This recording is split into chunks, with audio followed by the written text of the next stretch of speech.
Бүгін Сыр Балажан балабақшасында кең дастарханда Масленица мерекесі шат-шатман күйде қарсы алынды. Таң атқаннан ән шырқалып қонақтарға хош иісті, ыстық құймақтар ұсынылды. Қыс маусымы аяқталуға жақын, көктемнің шуақты күндері де алыс емес. Таң атқаннан бастап Сыр Балажан бақшасының іші балалардың күлкісі мен көтеріңкі көңілге толды. Әуезді әндерге бөленді. Мұнда думанды да дәстүрлі Масленица мерекесі кең көлемде аталып өтті.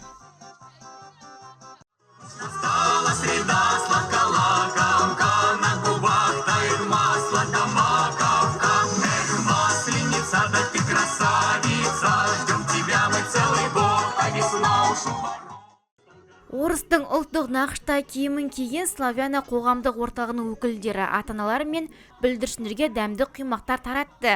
Ал қызыл жұпары аңқыған құймақ бұл мерейлі мерекенің берекелі белгісі. Сыр Балажан садигіне менің 2 балам келеді. Өте жақсы садик. 2 жылдай болды келіп жатқанымызға. Бүгін Масленица мейрам болып жатыр екен. Мейрамдармен шын жүректен құттықтаймыз. Бүгінгі орыстар мерекесін, халқының мерекесі құтты болсын Масленица. Бізде де балабақшамызда бүгінгі мерекені қарсы алып жатыр. Менің осы жаққа 2 балам келеді. Өте қуаныштымыз. Біз өте көп ұлтты халық болғандықтан, әрине неге тойламасқа орыс халқының да мерекесін, Құдай қаласа алда келатқан наурыз мерекесінде барлық халық болып бірге қарсы аламыз деген үміттеміз.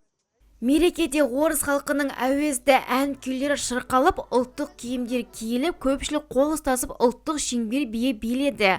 Аязың ызғары сезілгенімен үлкендер мен балалардың жүзінен қуаныштың шуағы кетпеді. Наступила долгожданная Масленица. Масленица мерекесі 1 апта бойы тойланады. Мерекенің қорытынды кеші жексенбі күні сағат 12:00-де Асқар Тоқмамбет атындағы мәдениет үйінде өтеді. Жалпы біз бұл мерекені жыл сайын тойлаймыз. Көпшіліктің ұғымында дүйсенбі ауыр күн саналғанымен бұл жолы ол көпшілік үшін жеңіл де жарқын басталды. Себебі айнала шаттыққа толы жылылық пен мерекелі көңіл-күйге оранғандай. Аружан Серікбай, Руслан Жүсіпбеков, Индира Раисова, Қызылорда қоғамдық телеарнасы.